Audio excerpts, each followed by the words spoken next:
We're here today to review the Gemtech Outback 2. We're going to be running that on a Walther P22. We're going to be running standard velocity versus a little higher velocity ammunition in this round, and we're going to show you the difference here. We're also going to be integrating a Ruger 1022 and a Thunder Beast suppressor, and we'll be showing you the difference in that and how velocity really makes a huge difference when it comes to keeping your suppressors as quiet as possible and really getting the maximum out of your suppressors. So we're going to take a look here and we're going to show you what we got. You can see we got the CCI.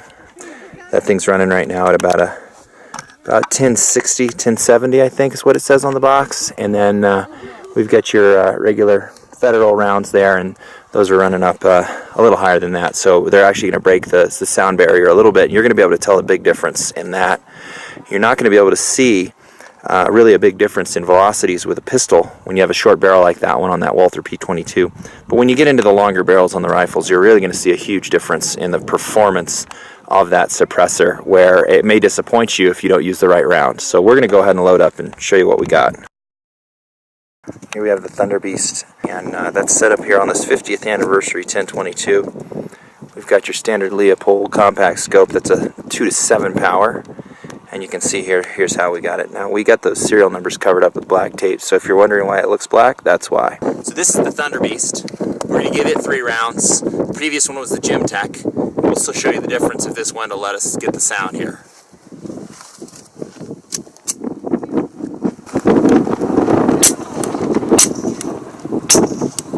Again.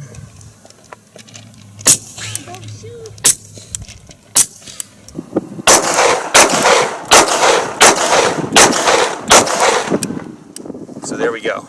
Now we'll put the standard velocity rounds, the little bit higher standard velocity rounds through there. These were not subsonic rounds. We'll go ahead and do that next. Okay, so here are your standard, a little bit higher velocity rounds, pushing a little bit greater than 1,200 feet per second, and that's going to be a sonic, a true sonic round. And here we're going to go ahead and do 3 shots of that, and you'll notice that the barrel length doesn't really give it enough time to catch the speed to achieve that full velocity, so it's going to equate to the same sound and the same decibels essentially, for at least for the naked ear. We'll be able to do a little bit more on that later with some decibel meters, but you're going to be able to hear this today just with your ear, and you'll be able to tell that difference. Again.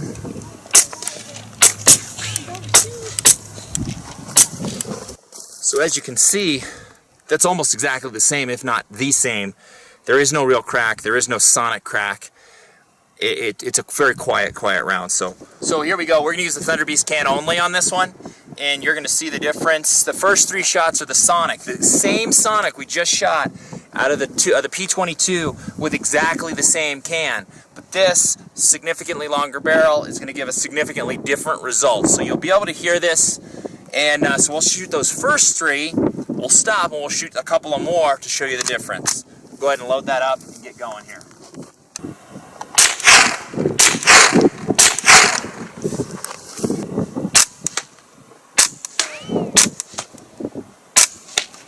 You can hear that crack.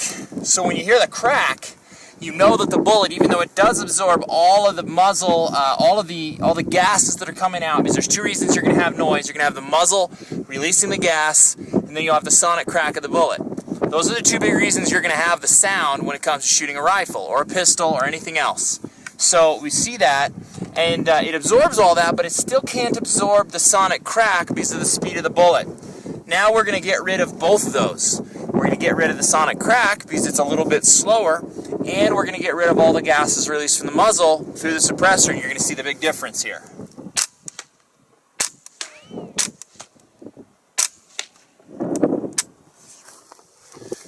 Now you can see the difference. If you didn't hear it, it's because you didn't hear it. Because it's so quiet, you can hear the bolt actually slide back and cycle. All you're going to hear in that will be that bolt cycling. So you're not going to get it perfectly quiet because you will have the action of the rifle, but you'll get it real quiet because all the gas has been taken away, all the gas has been pulled off of that, and you got that subsonic round. Even though it's considered standard velocity, we still have to kind of come down. Well, what I usually find is if you get it down below 1,100 feet per second, you're usually going to have a really consistent subsonic round. If you start pushing up to 1100 or a little bit more, you're going to have an inconsistent sonic round, and that's not what you want when it comes to quiet firearms and shooting these consistently quiet. So that's a bit of a review there. 1022, Thunder Beast, and you've got your Leopold scope with your standard CCI under 1100 feet per second ammunition. So that's the difference. Hopefully that makes a lot of sense and helps a lot of people with the questions that they might have, especially if you've been cycling and switching in between a suppressor on a handgun and a rifle and wondering why there's a difference in the ammunition. So that's it. Hopefully that works out for you. All right, guys, we're going to do one more thing here today. I'm going to shoot unsuppressed with that Federal standard velocity, but plus it's a little bit higher than 1100 feet per second. Same Walther P22. You can see the difference. I'm going to use ears because I don't like it so loud.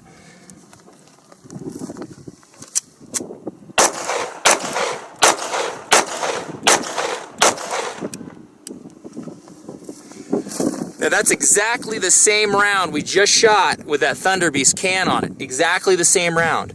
And when we see that difference, that's a really loud round. But you can see that with a shorter barrel, you're not going to get the full velocity, so you're going to be subsonic levels, and the suppressor keeps all of that gas that's released, which is substantial in a little short barrel like this. It's going to contain it all, keep it all packaged, and give you a perfectly quiet shot. Thanks, guys.